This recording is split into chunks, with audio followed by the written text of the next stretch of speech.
राजा थके मांदे वृक्ष के नीचे बैठे थे। उनके मन में ग्लानि हो रही थी कि मेरी भार्या ने मुझसे ऋतुकाल में प्रवृत्त मेरी भार्या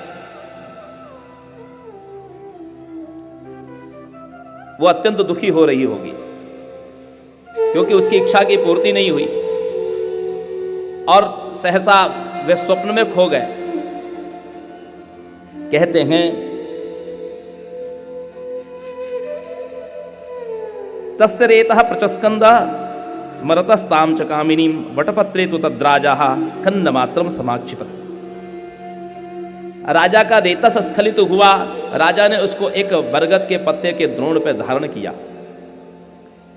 बाज पक्षी को बुला करके उसको सिखाया और वह द्रोणपुट अपनी भार्या के पास भेजने के लिए राजा प्रेरित हुए।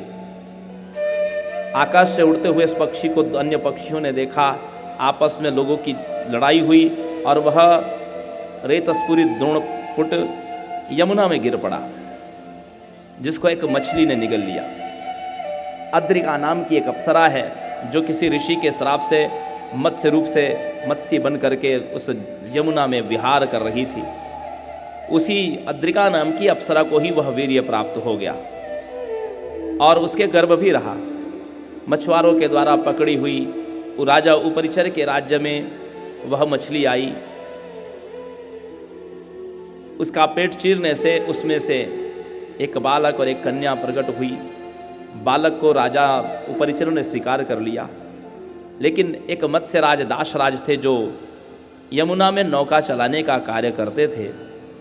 उन दासराज ने उस कन्या को अपने पास ही रख लिया, राजा को दिया ही नहीं, क्योंकि वे दासराज संतानहीन थे। उस कन्या का नाम कालिका रखा। नाम बहुत है, वासवी, कालिका, सत्यवती। कभी कभी हमारी विकृति भी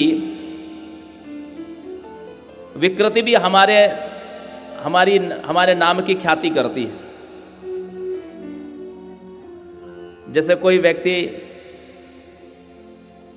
शरीर के कोई अंग भंग हो तो लोग उसको उस नाम से पुकारते भी हैं। इसके शरीर की विकृति यह थी कि इसके शरीर से मछली की दुर्गंध आती थी, लोग इसको मत्स्यगंधा कहते थे।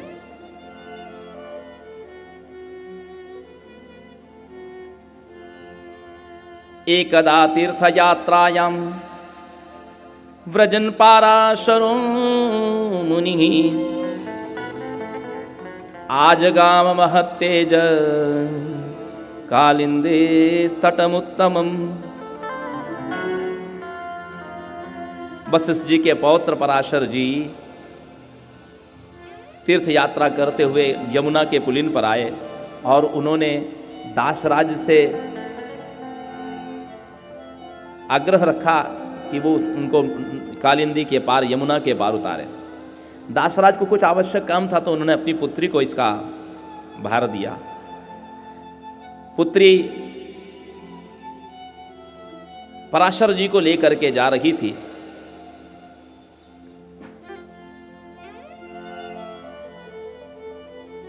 मूल प्रकृति के विषय में कहा जाता है,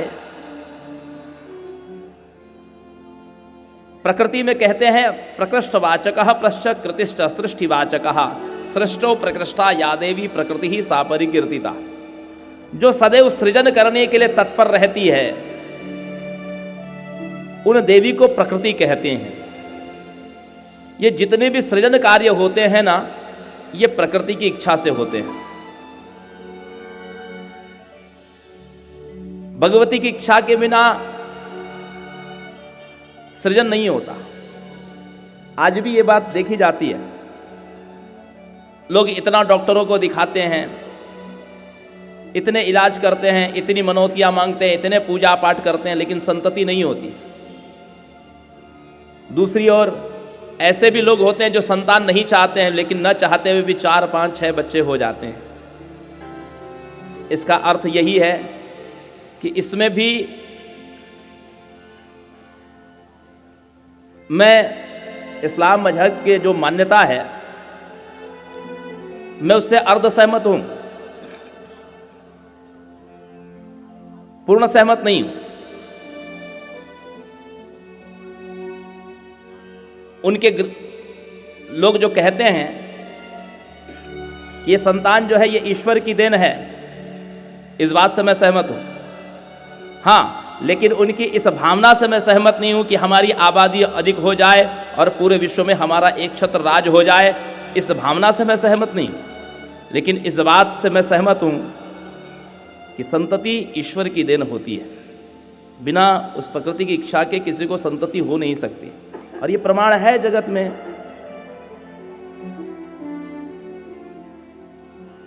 प्रकृति अपनी ओर से ही प्रेरित करती है।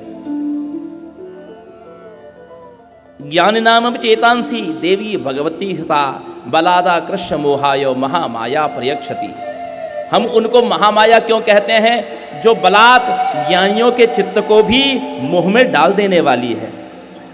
पराशर जी को भी उस भगवती ने मोह में डाल दिया। ऐसे पराशर जी जो स्वर्गलोक तक प्रयाण करने वाले किसी अप्सरा को देख करके कभी मोहित नहीं हुए, एक ऐसी कन्या को देख करके काम मोहित होते हैं कि जो गुण रूप में किसी प्रकार से भी उनके योग्य नहीं है, जिसका वर्ण भी बहुत, जो सुंदर भी नहीं है और शरीर से दुर्गंध भी आ रही है मछली की। ऐसी कन्या को देख करके पराशर जी मोहित हो रहे हैं।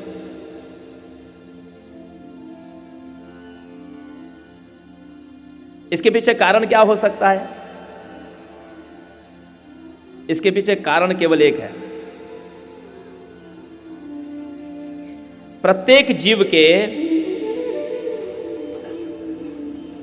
एक बात कही जाती है ना कि प्रारब्ध पहले रचा पीछे रचा शरीर।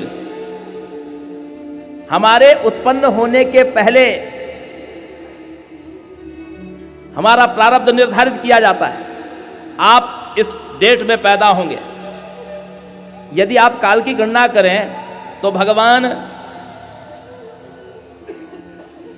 राम जी से रावण सैकड़ों वर्ष बड़ा है, और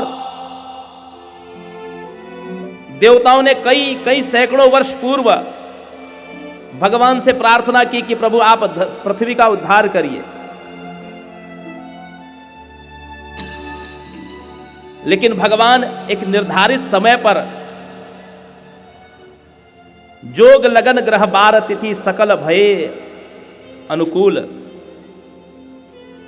जब अंतरिक्ष में, क्योंकि हमारे जीवन पर ग्रह नक्षत्रों का बड़ा प्रभाव होता है, और ऐसा तो नहीं है कि भगवान को प्रकट होना है तो भगवान वहां पर नक्षत्र को अपने मन से बदल देंगे।